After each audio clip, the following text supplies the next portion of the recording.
How much total money per year goes into U.S. nonprofits per year? Total revenue per year, money that comes in. What do you think that number is? That number is roughly $2.68 trillion as of 2020, which means it's probably around $3 trillion. If you look at this chart, you'll notice what's happening every year from 98 till today. So you may say, Pat, where are you going with this? Who cares about nonprofits? Where do they get their money from? Who gives them the money? You may be thinking it's average billionaires, rich people, regular people giving money, churches, all. That's what it is, right? Well, let's see. When you look at the numbers, according to 2023 reports from Urban Institute, government agencies contributed 29% of nonprofit revenue in 2022. Let me see it again. Government agencies, 29% in 2022. Why are government agencies putting money into nonprofits? And who is starting nonprofits like the Clinton Foundation? Are you seeing like that kind of stuff and people put money into it and then there's side favors, but you can kind of funnel the money through and kind of owe the favors, and you're really saying they're doing that? Yes, 29%. And if you go a little bit deeper, that number is around $880 billion as of 2020. It's important to know this because when you think about USAID, we think about 0.2% of the federal budget. It's only $40 to $70 billion and a smart part of the NGO boom. This is an NGO boom. Oh my God. We should start our own NGO because we get money from the U.S. government. When you think about this chart from Statista, this shows changes in the number of non-governmental organizations with consultative status with ECOSOC from 48 to 2010. In 1948, we only had 40. Then it went to 180, then 724. Now, 3382 as of 2010. If you look at this chart, it tells you it is so popular today to start an NGO. Why? If 29% of the money is coming to you and they're not really that worried what you do with the money, the level of accountability isn't that high. Oh my God, we found an incredible loophole to get money from the government, do whatever we want to do. And then when we break down the federal budget, this is what we notice. Let's continue on the wasted expenditure. You'll notice 24% goes to health insurance, 21% social security, 13% defense, 13% is interest on debt, 8% benefits for veterans and federal retirees, 7% economic security program, 5 is education, and the rest falls under transportation, natural resources, agriculture, science, medical, law enforcement, international, and all other. Over the last 20 years, it has had an estimated $2.7 trillion in what? Improper payments. Yes. What does it look like every year? This is what it looks like of improper payments. 2003, it was $35 billion in improper payments. Last year was $235 in proper payments. 2 years ago was 281, record-breaking years, back to back to back in improper payments. And if we break that down by different areas of improper payments, under Medicare, it's $51 billion of improper payments. Where did they go? We don't know. Medicaid, $50.3 billion. Federal Pandemic Unemployment Assistance, $43 billion improper payments. You paid for it, by the way. Earned income tax credit, $22 billion. Paycheck protection programs, loan forgiveness, another $19 billion improper payments. And all of the programs, another $50 billion in improper payments. So this continues. Then we hear these stories of the Pentagon, okay? Pentagon racks up $35 trillion in accounting changes in 1 year, and they cannot account for 63% of $4 trillion of assets. DoD regularly buys parts and equipment it does not need because it can't keep track of parts and equipment it already owns. So they've already bought so many different things, they don't even know who's taking care of. Like, we have a lot of equipment, right? Imagine somebody has to sit there and write down all the cameras we have, the lenses we have, the equipment we have. They're not even keeping track of it. So they keep buying stuff. They don't even know what they have in their inventory. Think about how crazy that is. Again, you and I are paying for it. The Pentagon has failed. Pentagon started doing audits 7 years ago. They have never once passed one. By the way, you hired them. We hired them. And that's what they're doing with our money. You know what? What are we supposed to do? I have weekly meetings. Where did this money go here? What do you mean? Where did this money go to here? I need a report on this. Well, here's where I went. Okay, great. No, we're such a big organization, all this stuff. You know what it leads to? When I was in the Army, and I was a Hummer mechanic, I would ask my sergeant, my motor pool sergeant Braxton, if you remember him, send this to him. I'd say, Sergeant Braxton, this part we just paid $2,000 for on the Humvee. We can buy this elsewhere for $150. Why are we paying $2,000? And he would say the government always overpays for products. Ready? $4,000 you and I spent soap dispensers on Air Force planes. $4,000. Boeing overcharged Air Force for soap dispensers by nearly 8,000%, charging more than 80 times the commercial price. Just don't worry about it, approve it. $4,000. Let me continue. Boeing overcharging Air Force. The Department of Defense Inspector General found that Boeing overcharged the Air Force by nearly $1 million on various products for the C-17 military transport aircraft. Raytheon, the Department of Justice, announced that Raytheon will pay nearly $1 billion to resolve an investigation exposing the company for overcharging on government contract. $1 billion. Finally, they're catching it. In the 1980s, you know how much you were spending on toilet seats in the 1980s? $640 for toilet seats. This better be Maradona's golden toilet seat that we're talking about. But no, it wasn't golden. $7,600 for a coffee maker that the Air Force spent designed for certain aircraft. Disappearing $21 trillion from 1998 to 2015 in unsupported accounting adjustments were found in the Department of Defense books, far exceeding the entire annual U.S. GDP. Let me say that one more time so you don't think I made a mistake. $21 trillion between 98 and 2015. 17 years, $21 trillion. The $2 billion zombie program. Pentagon continued to fund a $2 billion satellite program for years after it had already been canceled. It's been canceled, but they keep spending $2 billion. $1,280 paper clips, not made out of gold, not made out of platinum, regular paper clips. You and I are paying $1,280 for. This is again the Pentagon. The F-35 fighter jet fiasco cost over $1.7 trillion, making it the most expensive weapon system ever. What the hell do you need to spend $1.7 trillion?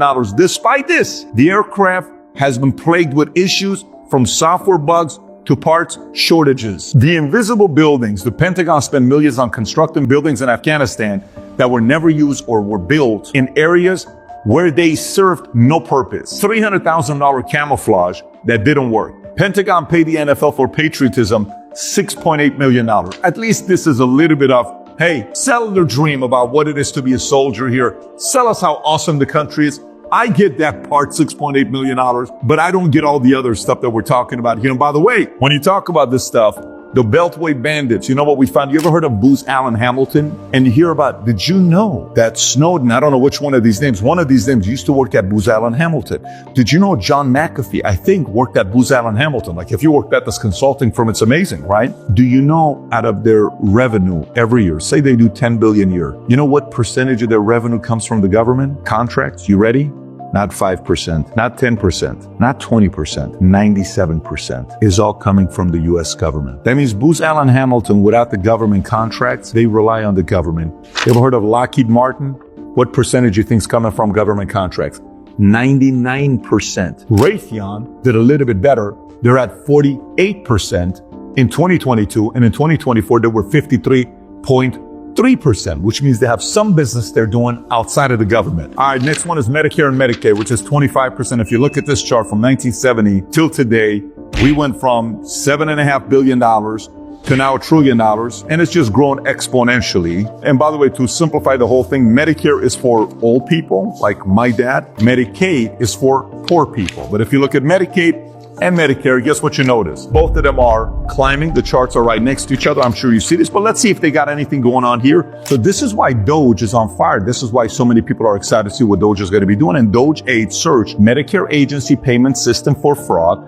And while they're doing this, a judge is like, wait a minute, we're not going to give you access to any of this stuff so you can see what fraud we're doing or wasted expenditure we have. Judge name Engelmeyer is like, no, I'm not going to let you go through, but unfortunately, there's nothing you can do about it. They're going to get access to this stuff eventually. You want to find out what kind of wasted expenditure we've had with Medicaid and Medicare in the past? Let me give it to you. $1.3 billion healthcare fraud scheme in 2016. Philip S. Forms, owner of more than 20 assisted living facilities, was involved in a scheme that resulted in $1.3 billion in fraudulent claims in Medicare and Medicaid. He was convicted in 2019 for paying and receiving kickbacks and bribes, making him one of the largest healthcare frauds in U.S. history. Another $900 million chemotherapy fraud in 2013. Another $450 million kickback and price fixing settlement in 2024. Another $68 million Medicaid home care fraud in 2024. This was a 2 Brooklyn-based adult daycare business defrauded New Yorkers Medicaid home care program of $68 million, another $13 million pharmacy fraud scam, another $20 million genetic, another $45 million. You know why? Because it's easy to do so. But where's the accountability? Because if you make it easy, like, hey, we're going to give PPP, we're going to give these loans and every noble person's going to take it. No one's going to cheat the government and take money that they don't deserve. A lot of people did. A lot of people did. Why? Because they made it easy for people to come out and say, I'm going to take that money. And that's what they did. So now, Social Security, 21%. When you think about 21% that goes to Social Security, what do you think about? You think about, well, Social Security, this is for the money that's paid for folks that are maybe boomers, retired. That's who we're talking about, right? Not necessarily. If you think about Social Security spending, look where it's at from 40 till today. A story came out, 85% of people don't want to touch Social Security and do anything to it. They're frightened of it. You know why? Because we've been relying on this. And if you look at the bottom chart, you'll notice one thing here. Of the expenditure that we have, the spending, the blue is what actually goes to the old folks that are retiring. And what I'm about to tell you right now, folks, you've read this when you get your Social Security letter that comes out every year. This thing's going to run out here very soon. Well, guess what? We're only a few years away. Social Security Board of Trustees projects that the OASI Trust Fund will become insolvent in 2033, only 8 years away. Upon insolvency, the program would only be able to pay approximately 77% of scheduled benefits, leading to a potential 23% in reduction benefits for recipients. This is going to be one of the biggest topic of discussion in 2032 election. Everyone, you're going to have one side that's going to say, this is why we got to raise taxes to take care of, so you got to break the back of all the younger generation, whatever we got to do. It's kind of where we're going. It's coming. Stay tuned. You'll hear somebody talk like that. And you're going to say, what the hell is this candidate talking about?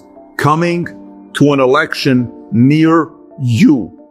So that's Social Security. The Medicare Board of Trustees estimates that the Health Insurance Trust Fund will be depleted by 2036. At that point, Medicare would only be able to cover 89% of its costs. The GAO estimates that about 1,500 of those individuals, up to 7,000 federal employees that have disability, may have improperly received benefits since their wages went beyond maximum income threshold. And when they did the investigation, they also found over 71,000 stimulus checks were sent by the Obama administration to people who were dead, including 63,481 people whose deaths have been previously reported to the agency. They knew they're dead, but we're still sending them payments. Very organized system. I visualize they're sitting in the office and this is how they're measuring it. Hey, is Mary Jackson alive? Honestly, I don't know. I've got a stack of papers over here. I think she's alive. Okay, cool. Send the check, Johnny. Send him the check. Okay, cool. I visualize it being like that instead of system feeding all that stuff. How do you handle all of this in the way that they do? But by the way, continues with all the fraud, the Eric Secon scandal, $550 million in improper payments. This guy's going to jail for 27 years. Another one here, $550 million in federal disability payments. Another one with 106 individuals, including former police officers and firefighters in 2014. Massive disability fraud. I can go through a ton of stories here with this. We'll set that aside. Now let's go to education, 5%. This is a chart that many parents are not going to like, but you need to see. Let me tell you what this chart is, okay? Look at that box that tells you everything about what it stands for. The dotted lines is staff per student. The blue is spending. The orange is your reading scores of our kids. Green is math scores. Purple is science scores. What do the scores look like from 1970 till today? Flat. Nothing has changed. What does it look like for staff per student? Skyrocketed. What does it look like for spending? To the roof. How much have things improved? Our education sucks, and there's a reason for it. Where the hell is the money going, and what do they do at the Department of Education? But let me give you a new analysis we got from the Government Accountability Office. Reveals that the Department of Education underestimated the cost of the federal direct loan program by $311 billion between 1997 and 2021. That's another $311 billion. And by the way, this whole program of $311 billion, they originally estimated that this was going to make them generate over $100 billion in revenue. The program instead ended up costing you and I taxpayers $200 billion. The budgeting errors stem from flawed assumptions about borrower behavior, income growth, defaults, and the impact of new repayment program like income-driven repayments. Who voted for these guys? Who hired these guys? Right? I mean, gets you to think, what would happen if you and I had this job and we did that? How quickly would we get fired? No, Stick around, you're going to be fine. Okay, so then when we look at interest on debt, 13%. When we look at our actual debt, what happened to a national debt, if you look at 1966, look at the amount we had. Nothing. And look how it's climbing. And the red is all the recessions that we've had and how long they lasted. Elon wants all the data. What's going on? The judge is saying you're not going to get the data for the Treasury. When you look at this chart here, black is we're breaking even. We're doing good, okay? We're doing good with our budget. Everything is looking good. Anything that goes under, that means we're overspending. So look how far goes under. The second chart shows you our expenditure.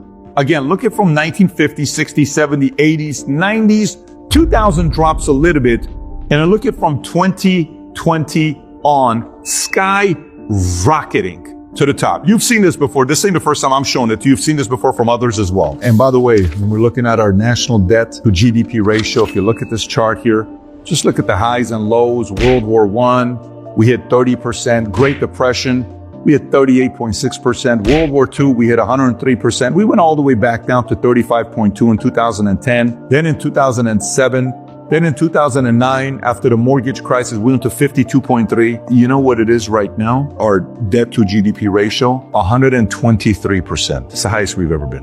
We've never been this high. This is a very scary situation to be in. If you and your wife were in debt the way the country is, you'd be having anxiety attacks every single night. Blood pressure would be to the roof saying, babe, what the hell are we going to do? We got to sell your Chanel purse. We got to sell the Louis. We got to sell the Coach. We got to sell the Michael Kors. I don't care what it takes. We're selling it all. Sell your socks, sell your shoes. You need one pair of running shoes and that's it. It's the kind of a situation you'd be in. So you know who's panicking today? The people who are panicking today is the folks who have been able to take advantage of the system like this with this much accountability. They're panicking. They're like, whoa, I thought we can fool the American people on saying, we're gonna get the budget squared away, but we're not really gonna do it. We know that, right? Like they're gonna forget about it. We'll move on. Why is this guy starting this organization called DOGE, Department of Governmental Efficiency? I think that's what it's called. And they want to come and look at everything? No, he doesn't. He doesn't have that kind of time. He's a guy worth $500 billion. Why does he care about coming? Why does Trump care about this stuff? Let it go, right? Listen to a little bit of Frozen. No, we're coming to you. We're not letting it go. We want to come and find out what happened. I don't know what the numbers, I think it's 17 or 18 or 19 people are investigating Fauci to see what's going on. Accountability is here. The people want to know, what did you do with our money? You know what the American people said? Accountability. We want to know what you have here. We want to know what you're doing with our money. That's all it is. While we're on it with Doge, Trump says he's weighing giving 20% of the Doge savings to Americans. Okay, so folks, this is kind of weird because they're saying if we find the amount of fraud that we find that you paid money into it, they want to give you 20% of it. I want it. Okay, they want to give you 20% of it. Well, I think this is a great idea. And unlike the government that was sending us relief checks during COVID, and some people were getting checks that didn't really need them or deserve them, you notice what they said here. To all tax-paying units, married filing jointly, $5,000. Individual, $5,000. And they were very specific about it in the follow-up. And I think this is a great idea because it sends a message to America. This was your money and it's coming back to you because we found out where it went and we're going to rebate you. It's a message to America. People say it's buying votes. No, it's not. He's in his second term. People say, oh, you're trying to stimulate the economy because you're not going to have double Social Security checks going out to people, and those double checks can't buy goods and services, so we're in a risk of recession if too much Doge, because that's one of the arguments, right? We could have a recession if Doge finds a lot of money that we're flowing illicitly to citizens running scams, and all of a sudden that money stops buying plane tickets, Disneyland, booze, all these things. That's a tricky argument. It's a very tricky argument, but it's an argument that's being made. Yeah. You could cause a recession. Let people commit fraud. And I look at it and say, wait a minute. I think this is a positive message for the American. The second part I look at is I'm ready for chapter 2, and I don't think we can debate it, we can suppose, but chapter 2 is going to be, okay, what is some long-term deficit to get closer to a balanced budget, and what is the long-term now pay down that debt? And we got an awful lot of oil, and we're about to be the number 1 oil producer in the world. If we aren't already, we are based on a projected reserve basis, and we could be just having extraction taxes on our own oil, and that tax goes back to paying down our debt. There's a lot of ways it could go in there to paying it down. But to your first question, Pat, I love this. It sends the right message to America. It was your money. It was wasteful, and here's some coming back to you. Yeah. This is one of the scariest things for Democrats if they pull this off. And I'll explain to you why. Yeah. When I first was part of this insurance company, I wanted to find a way to participate in the long term of the company. I wanted equity. Nobody wanted equity. I wanted equity.